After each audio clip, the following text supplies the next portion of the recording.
Otherworldlyculture.com presents a panel discussion in honor of film classic Jaws and its 50th anniversary, featuring Jeffrey Kramer, moderated by Sean Collier and recorded at Horror Realm 2026 in Pittsburgh.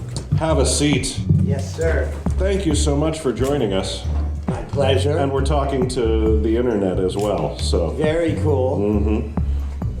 Tim and my friend Chris Couples is here. Hi, Chris. Politico in Ohio. So,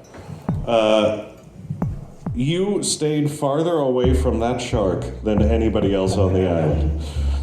I'm thinking of the film, and when we're on the island, anytime the shark is on the beach, you're somewhere else. For sure. And then when they go out, somebody had to run the office while Chief Brody was on that boat. That shark never, ever worked. I mean, it was unbelievable. You'd see this big thing come out of the water, and he'd go, whoa, and go right back down. I mean, it was unbelievable. And it was over budget. One day, one of the cameras fell into the water. They took the magazine where the film was in, and they sent it in seawater to the lab, and they saved the film. True story. It was unbelievable. Nothing worked. Jaws was a perfect creative storm. Everything came together. The music, iconic music, even the poster. They teach the poster in film schools. They say, you know, you want a one sheet that promos a movie to tell you what it's about.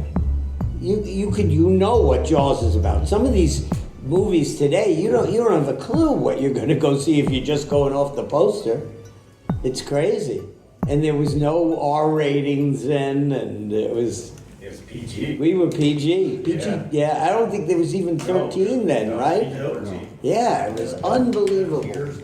And yet there's horrific scenes, you know, the blood bubbling up when the shark gets Alex Kintner, and the head coming out of... Steven, we went back to California. Steven said, I want to add another big scare.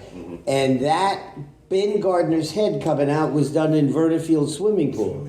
Verna Fields, she was, you know, we used to call her the mother cutter. She mothered all of us. She was just fabulous. And she won the Academy Award for editing this. I mean, and Steven, we were babies. Richard was for a minute, was the godfather to my kid.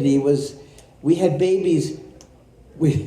Richard called me up. Both our wives were pregnant, and we were friends, and he called me up and he said, can you bring chicken up from Greenblatt's, which is a deli down below where he lived? And I said, yeah, we're coming up and we'll bring Greenblatt's chicken. We all had dinner, both he and I and our wives, and within 24 hours, both women delivered babies. We blamed it on the Greenblatt's chicken, for sure. Well, as young as you all were, did you have a sense... Of course, you couldn't have known how big Jaws would get, but did you have a sense, hey, we're making something special No, here? never. Because everything, the shark never worked. There were days, you know, my part got a little bigger as we went on because they shot out all the cover. And then they'd say, oh, well, let's add another scene here. Where's Hendricks? And that was fine with me. I liked that stuff.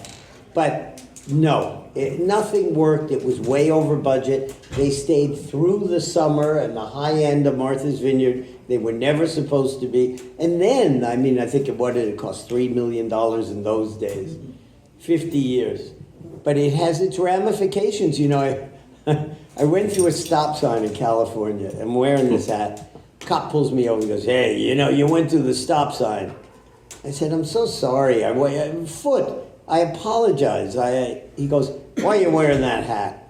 I said, I played the deputy in Jaws. He goes, oh, I love that movie. Don't do it again. So now I wear it every day of my life like a shirt to protect my life. True story. Sure. Get out of jail free card. Yeah. Well, working with Steven Spielberg at that time, he had worked before. He had worked in TV and made Duel, but Did you know, the director he would become? No, no one could. And he did Sugarland Express, Right. which was nice. But when I went to meet him, my aunt was in New York. I was an actor. And my mother was born on Martha's Vineyard. So we grew up there in many ways. And I read the newspaper. And in the Vineyard Gazette was actors wanted, move for movie. Mm-hmm. And so I had my agent set up a meeting. And I flew to Boston, met Steven. And it's the only time in my life I ever walked out of a meeting and I thought, I'm going to get this. Yeah. And 10 days later, I was in Virginia shooting something, and he hired me. And it was just, we got along very well. And years later, I ended up as David Kelly's partner, producing partner. We did Ally McBeal and The Practice and Chicago Hope and Picket Fences. And David once said, Jeffrey, I won an award at the Writers Guild. Would you pick it up for me? I'm not going to be in town. Oh, and Spielberg's presenting. You'll have a good time. So we got up, and in front of 600 people at the Writers Guild, Steven says, "Oh, Jerry, I'm so proud of you." And I think, he just called me Jerry. I can't say, no, it's Jeffrey. You can't. You got to. So I get to tell you this story. So when we opened the museum, the big exhibit in L.A., Steven comes in and he goes, "Oh, hi, Jeffrey," because I had told his head of TV what this story that happened, and he must have told him. It was very sweet. As long as he liked you, he doesn't need to know your name. Well, he was always a very nice guy. He was a good guy. Mm-hmm. You alluded to the problems with the shark, and we've all heard there were difficulties to the shoot, but you weren't out at sea. You were in Martha's Vineyard. Yeah, so was it an easier process for you than it was for... Well, it was, because I also ran a theater on Martha's Vineyard. I ran a summer theater and played all the best young men's roles. Mm-hmm. It was nice. Mm-hmm. So it seems like vacation, almost. Obviously you're working, but you're there in you bet. But no one... there never was a blockbuster like this, ever. Mm-hmm. And it was, so when all of a sudden it opens and there's lines around the block, you couldn't believe it. And then I came out to California. I'd never been there before. And I had a friend who was ushering in the movie theater, and he let us in every night. And we go in right before Ben Gardner's head came out of the boat. And popcorn and soda went up in the air. It was unbelievable. No exaggerations. It was stunning. Well, it was great. I saw that. I mean, it was in theaters everywhere last summer for the 50th anniversary. And I, as much as I can't believe there's anyone who hasn't seen Jaws, the popcorn was coming up last year. I get it. It's still shocking. And after Jaws 2, there was a script, Joe Dante. I starred in his first movie called Hollywood Boulevard. Hollywood Boulevard. Half of it was outtakes from old Corman movies. Commander Cody sang the theme song, Truckin' and Fuckin'. And it took place at Miracle Pictures. And they made a picture a week. If it was a good picture, it was a miracle, was the slogan. I mean, it was so much fun. But he had a script called Jaws 3 People Nothing. And Universal felt, rightly or wrongly, that they couldn't laugh at this iconic movie that they'd created. So they made, really, Jaws 3, 4, 5, which were, I've never seen them. So I looped Jaws 3 because my friend did it, but 4 and 5 I never saw. I was going to ask you about that, because you're especially about Jaws 2. When did you find out? You have much more to do in Jaws 2. When did you find out you were growing in the police department? See, I went to Jaws 2 when John Hancock was directing it. And I show up on the set in Florida, and he had cut my part in 2. And he had a friend who was a character actor, who was the other cop, gave him all the good lines, and I said, this isn't what I signed up for. And he said, well, fine, you don't have to do it. I said, I understand. I will go home. And I went home. He got fired. They wrote off a year's prep of his. I mean, he just was terrible. And they said, whatever happened? We want the original guy. And so they brought me back. They didn't give me a raise, but they brought me back. Well, and you were fantastic in it, and you had the scene that jumps out to me is when Brody is making his cyanide-tipped bullets. Oh, yeah. And you keep staring at, he's thrown a towel over, you keep staring at it to try to figure out what the hell he was doing. Yeah. What's Hendricks thinking in that moment? What is he doing? Yeah. Chief.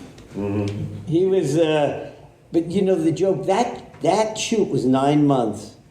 The joke was that because the shoot was so long, the joke was always that if any of us ever went to prison, you got 6 months off of any jail term just for doing Jaws 2 in Pensacola.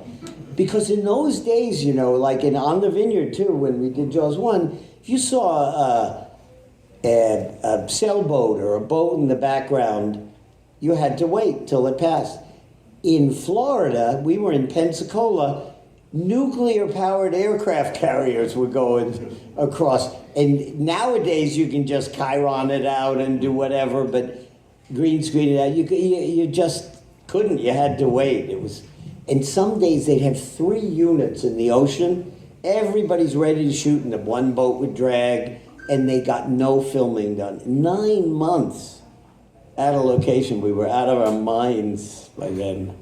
What do you think of Jaws 2? Because it's, you know, nothing is Jaws, but I kind of like just spending more time with the characters. There were different ways to do it. The Hancock version I heard was very, very dark. Mm. And this guy, Jean Swark, who came to direct Jaws 2, became one of my dearest friends. I got married at his house. We lost him last year, but he was accomplished filmmaker. He did Somewhere in Time and Enigma and a bunch of great, Santa Claus the movie, which I was in with Lithgow, and it was just such great fun. But he came in, he had a script that he didn't write, and they hadn't done any pre-production on, in the way he added to it. He made it work.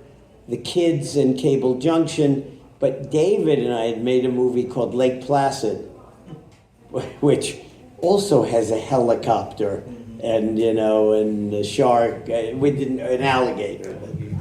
But it turned out, it worked pretty well. As far as sequels go, because you can only mimic the first, you can't be better, I don't think. And it really worked out very well, I think. And you had Roy Scheider, who was... I toured a college only because Roy Scheider went there. And then, oh, is that true? Oh, yeah, Franklin and Marshall. And I don't know if he finished there, but that was their claim to fame. And I thought, well, if it's good enough for him, it must be great. He was a great guy in Jaws 1. Jaws 2, he wasn't happy. He didn't want to be there. Mm-hmm. He didn't want to do it, but he was a professional. He would sit out in the sun in a little, you know, with those reflectors, in his French little bikini. He would sit out there. He got so dark, this is true, that they had to color correct him in the final mix of Jaws 2. It's true. I knew he was a tanning addict. Oh, big time. And this is when, with the big, like, thing you held like this. Yeah, he had one. Mm-hmm. And he'd sit out there in his G-string and do it. I have plenty more I could ask you, but I do want to go to the crowd as well. Who has a question for Jeffrey Kramer? Sure. I'd like to know how you got involved in Tourette's and... Oh. I have 3 sons. And when they were very young, 2 of them were diagnosed with Tourette. And I realized I had Tourette. I thought I was just nuts. I mean, I had tics, and I still do, and I had a vocal tic for a while called it sounded like a ruptured duck. It was like, ugh. And people would say, what'd you do that for? And I said, I was warming up my voice, because we try to hide them. But we really, I'm on the national board. I took 300 kids and their parents to Congress the year before, last March, the beginning.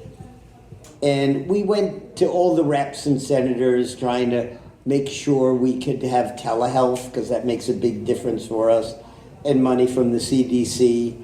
And it was stunning. And in the halls of the Rayburn building, the Senate office building, it was unbelievable. The guards' heads were spinning like Linda Blair in The Exorcist, because you heard, shit, fuck, fuck? And they couldn't believe it. These little kids. But everybody within 10 minutes understood Tourette a lot better. It was really nice. Oh, and in the news this week, unfortunately. With the BAFTAs, yeah. Yeah. Well, do you have, I don't want to put you on the spot, do you have a take on that? Who mishandled that? Well, they could have cut it out in the broadcast and they didn't. But most of them handled it really well because they understood it is not different than a blind person bumping into you and saying, I'm sorry. Mm-hmm. You know, this guy was mortified. The guy who did it is a famous Touretteer. They made a movie called I Swear about his life. His name is John Davidson. And he has coprolalia. 10% of Touretteers have coprolalia. It's relatively minor. We have no idea why. It's not a disease. Tourette is an inherited genetic syndrome.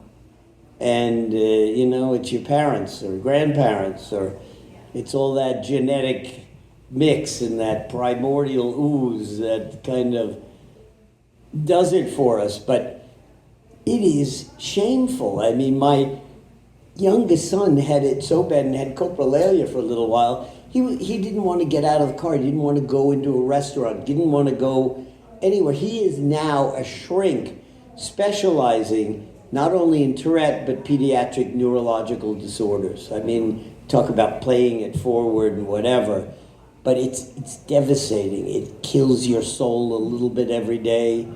You know, being there and making... Have you ever seen Balin Out Loud? Yes. The TV show? Yeah, you can really... You get it. It is mortifying, and you cannot control this. We have tried. We now have caps that we do in our centers of excellence around the country where we can map a tick in the brain, trying to learn what part of the brain is doing this. It's stunning. But it's socially a killer. I mean, kids were the cruelest. When my kids were little in school, they were awful. We had a teacher throw my son down and said, "Stop doing that." What do you do? And my son speaks at places and he goes, and people expressed an idea about what is a tick like? And he said, well, I'll show you what it's like when you have it in public and you can't do anything about it. And he had him come up and he had a feather and he started tickling him. He says, no, you can't scratch. You can't scratch. And, the kids understood kind of the process and what it was about. But it's a tough one. Tough one socially. Boy. I've been thinking about it a lot. Should he have been in the room for 3 hours like that? Or were they setting him up to have at the BAFTAs, were they setting him up to have a bad time? He was the film based on him was awarded, sure. So he was in the room, and he left immediately. He was mortified, issued an apology, but guys like Jamie Foxx, who I did in Living Color with, were just, they were not understanding. They thought he, had intent. There was no intent. I guarantee you it's just tough. I'll give you an example. When we started the Tourette dinners in California, I had all the heads of the networks, all the heads of the studios come, and everybody sitting in there. And we brought in a room full of kids, and they started. One of them had coprolalia, and everybody's heads turning. 600 people in the Beverly Wilshire Hotel. But by the end of the 2-hour dinner, everybody in that room understood Tourette, understood more about it, and we tried to do it. We did it on all of our shows. We did it on Ally McBeal, The Practice, Chicago Hope, LA Law. Did it on all of them. You're speaking of, you're an Emmy winner as well. We were lucky. One year we won Best Comedy, Best Drama. Yeah. In the same for the Emmys. It was unbelievable. But that was really David E. Kelley. He was brilliant and just terrific. Good man. But do you see yourself, look in the mirror and see an actor or a writer or a producer or? No, What's first? I came back after Jaws, and then it was up and down. You'd work, you wouldn't work. And I starred in a series called Struck by Lightning. My mother said, what happened to it? I said, it was struck by cancellation. They aired 3. I was Dr. Frankenstein's nephew who owns an inn, and Jack Elam was the Frankenstein monster. He's the handyman. And he kept getting struck by lightning going, like it was itching his back. I mean, it was cute, it wasn't funny. And it just died. My friend, I go out the night before it started, and I said, my friend had the show right after me, and I said, maybe I could even buy a house if this works. And he come in next day, and the guard at the gate at the studio said, Jeffrey, your friend Marty called me, said, if he were you, he wouldn't even buy lunch, he said. Because they only aired 3. I couldn't work for 9 months, and then we were having babies, and I am selling flowers on the corner of Pico Boulevard and Fairfax with my hat down. And then I changed my life. I got lucky, and I ended up in development at Fox. I developed the X-Files. In TV, I realized there are no facts. It's all opinions forcibly argued. So if you give your opinion, it's kind of like politics. Boom, bada, boom, bada, boom. Oh, that's funny. Yeah, oh yeah, the others say. Yeah, that's funny. And if you do it with enough aplomb, they go, oh yeah. And it was really easy. Another guy who I came up with, a guy named Leslie Moonves, made the journey to the other side and became a big exec. Because I think we had great insight into things. I was never the actor who counted how many lines I had, and it was never about money. And my mother worked in a drugstore for 25 years, so it was kind of all about what made you happy. And acting and it's up and down, and nowadays, 1/3 of the guilds in California are looking for work elsewhere. I mean, they do order patterns of 6 episodes or 8 episodes. You can't live on that. You just can't. We used to make 24, and before that, in the old days, they made 39 episodes a year. I mean, it was unbelievable. And when I started, a guy said to me, you can't say shit on television. I said, come on, why? Why can't you say shit on television? He goes, because there's enough shit on television. Please raise your hand. It's a very informal conversation. Yeah. Jeffrey, can you maybe talk a little bit about Halloween 2, how you got involved? Yeah. Oh, you bet. Halloween 2 was a hoot. Halloween 2, welcome. Halloween 2 was fun. I have a friend named Rick Rosenthal who's a director, and I did a lot of his movies, and he said, come on, play the coroner's dentist. Rick Rosenthal, do you remember Halloween 2? His wife was also the nurse, Nancy Stevens, the blonde, the dark-haired girl. And we came in Donald Pleasance. He was a giant in the theater. Sure. He was very famous and a real consummate pro. And here we are looking at this dummy who with ashes in his teeth and all of that. He was just so lovely, and it was just such fun. And to be honest with you, I earned more money from signing from Jaws 2 from Halloween 2 than I ever got paid for doing it. Was it one day? Yeah. Okay. One day.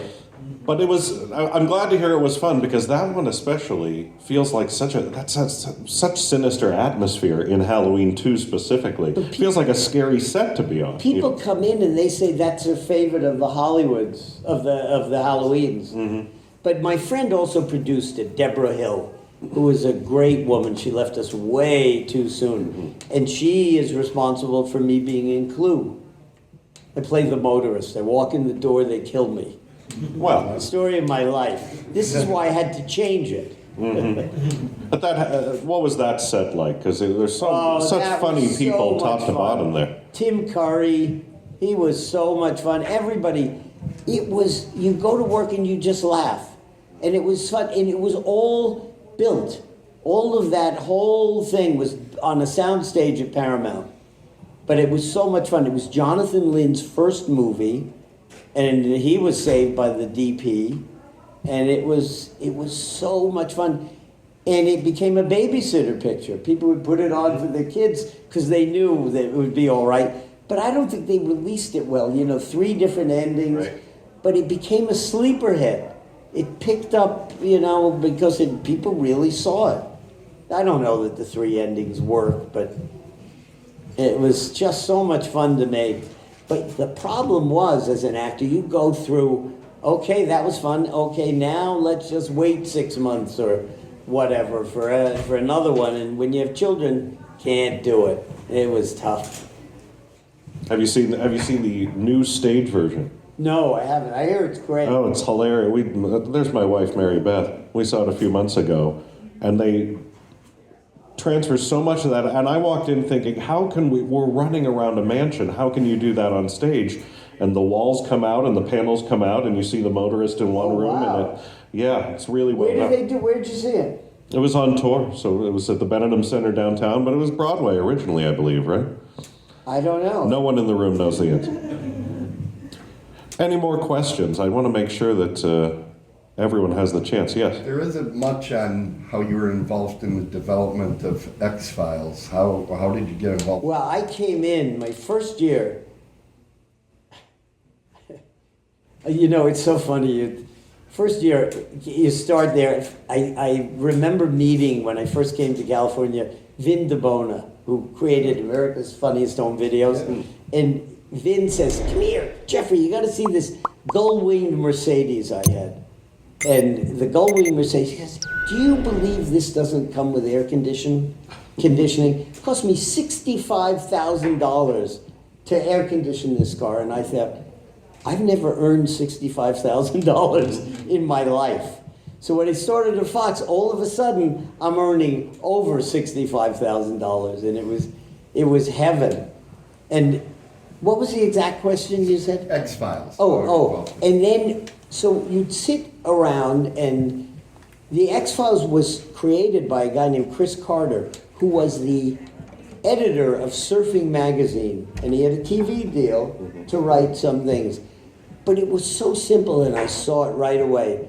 It's a believer and a non-believer in unexplained phenomena. I mean, everybody's trying to recreate it forever, but it was so good. And David Duchovny and I had done a half hour, it never got made, but I thought it was going to be great, where he was an Avon lady. This is a year before the X-Files. He's having more sex and making more money than any of the women.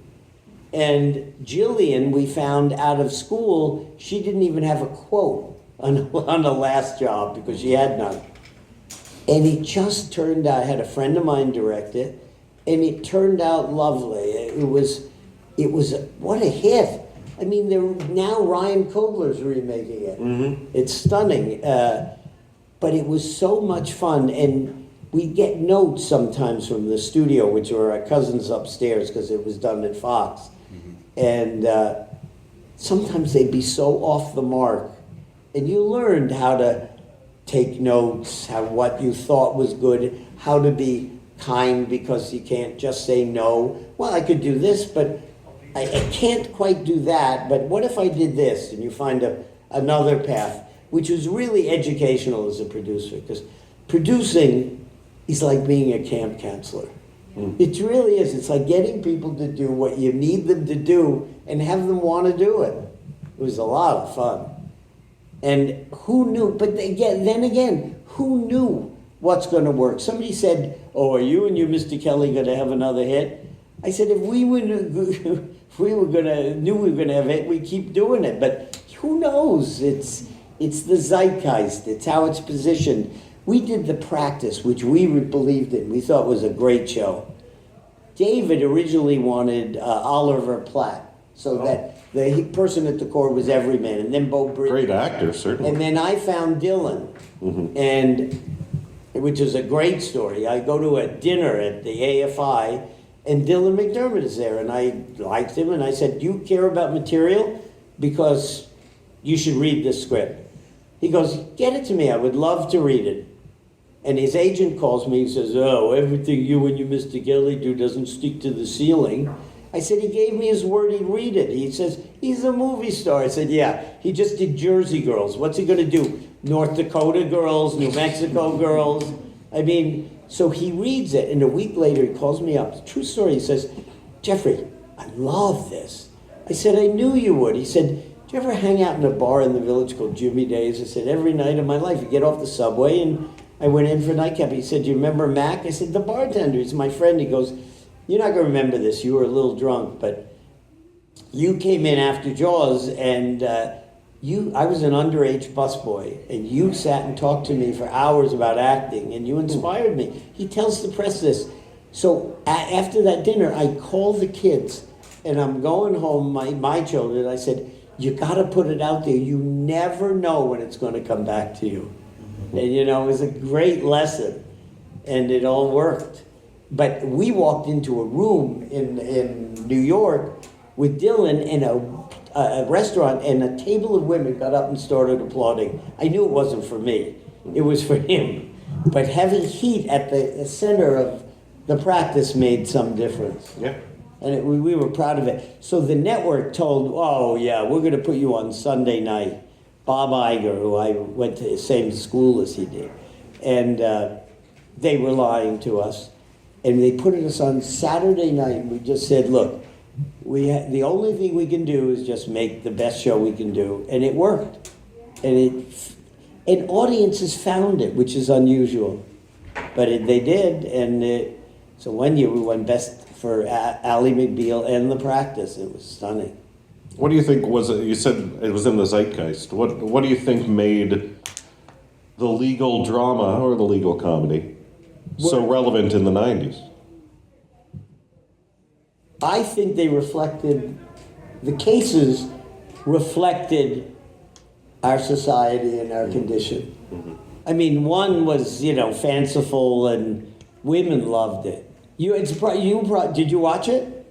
No? But women loved Ally McBeal. Young women did. But the others we based it on a real friend of David Kelly's, who was a defense attorney. And sometimes we knew that the guilty walked. And we did stuff like, you know how you'd see the prosecutor and the defense attorney go, 3. All right, 3 years. Okay. All right, boom. And that's how things were decided. And we did it. And we let the guilty walk sometimes because that's what happened. And I think that was so honest that people talked about it. And in those days, by the way, when I started, they believed you couldn't repeat an episode for at least 6 months because it would hurt the growth of the audience. It was totally wrong. Yeah. Totally wrong. Mm-hmm. But everybody bought into that, and it was bullshit. It was crazy. Mary Beth, what time? Jason, we have what? You have about 10 more. Okay, yeah. Jason Voorhees is coming in a minute. I want to be off the stage before he gets here. But not to steer right back to Jaws, but I'm not sure. You talked about Roy Scheider. You talked about Richard Dreyfuss. I'm not sure you had. Did you work with Robert Shaw? Did you have scenes with Robert Shaw? No, but he was there. He was a little scary. He wasn't a big man, but he had a presence, and he was a drunk, and you never knew. But he was very smart, and his wife was a great playwright. And did you see the play? The Shark is Broken? Yeah, fantastic. His son wrote it, and he sounds like him. He looked like him. He's thinner, but he looked like him. It was uncanny. And when we went to see it on Broadway, I could hear the woman behind me mouthing the Indianapolis speech as he did it. It was unbelievable. They have a conversation in there, and I don't know if in The Shark is Broken, what's this movie about? And one says, it's a man's struggle against nature and a struggle against himself. And Shaw says, it's about a shark. And so now I want to know from your perspective, what's Jaws really about? If you play it backwards, it's about a shark giving arms and legs to people. Listen, it is, if you talk about thematics from today, it's about local corruption. Yeah. The posters are out there during elections. Hey, Mayor Vaughn is still the mayor of Amity. You know, it's even though he's he has all those things, and all of those people in Jaws were real people, which really made a difference. You know, they were very real. Bob Carroll and Dr. Nevin was in there. He was the doctor in there. He was our doctor on the Vineyard. He was. It was crazy, but I think it's an adventure, which is true, and I don't know that barrels really would work in real life. Sounds good when they explain it. Oh, sure, yeah. Sure, 3 barrels, yeah. Yeah. But you know, Steven did things that made you, I didn't realize till later how when he shot it, your eye level is on the water, so we feel like we're right in it. And he was just so smart, and the editing made it just fabulous. You know, there was so much going on when all the little boats are coming in and the shark is hanging and all of that. Steven was truly perhaps the most talented filmmaker of the generation. And still a nice man, and just decent and kind, but he thinks film. He's a savant like that. It was nice. Let's ignore Jaws 3 and 4.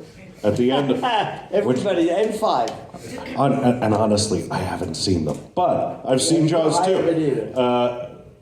You're the sheriff at the end. When Jaws 2 ends, you're the sheriff of. Chief, you're not sheriff. You can't take it. And you let him, which was very kind of you. You let him take the boat anyway. So, in your head, is Hendricks sheriff for the rest of the time? Is sheriff still today? Stayed on the Vineyard. He is. You know the 2 little boys with the shark. Sure. You know, with that fin. Mm-hmm. The youngest one is chief of police in Oak Bluffs, Massachusetts. Oh wow. Yeah, Jonathan Searle. When I was a kid, at 13 years old, I used to make his father fraps. He was the chief in the town we were in. Well, we'll let you go on that. Unless anyone has please don't be shy if you have anything else to add. Please, yeah. Came up with the dancing baby and Found it on the internet. And David Kelly used it as her biological clock. It was brilliant, wasn't it? I mean, you know, and the music came on, and she'd be thinking about it. You know, but we had a hard time coming up with fantasies for her after a while. I mean, you know, they were fresh and they were so good with the arrows in the heart when somebody said something that hurt her, but it was so hard to keep them fresh, and so we had to stop eventually. But I used to get letters all the time from all over the country about a unisex bathroom. Or the clicker that cleaned the toilet, you know, it was like crazy. This is a better era in TV, not to get onto it. We don't have time for my streaming rant, but there could be a dancing baby on Fox on Tuesday night, and it's all anyone was talking about for 3 weeks. Yeah. I mean, there's something to having that kind of cultural relevance, which we don't seem to get as much anymore. I'm so glad my children are grown to raise kids today with social media. You gotta, I don't know how you do it. I mean, we're all older here. I can see, so it's not, you know, but it's tough, crazy. You appear to follow smile therapy, of always smiling. You know and what? having I used to be friends with George Clooney, and he was always grateful, and I always have been grateful. I think gratitude is one of the keys to aging well, because it could be so much worse. And we're blessed, and we're lucky, and we're here, and you know, as long as you keep moving forward, you're good. And that's the way you end a conversation. Look at that note. Please, a round of applause for Jeffrey Kramer, everyone. More great panels throughout the day. I'll be back here with William Catt a little bit on. Derek Mears coming up now. But one more time, Jeffrey Kramer. Otherworldlyculture.com.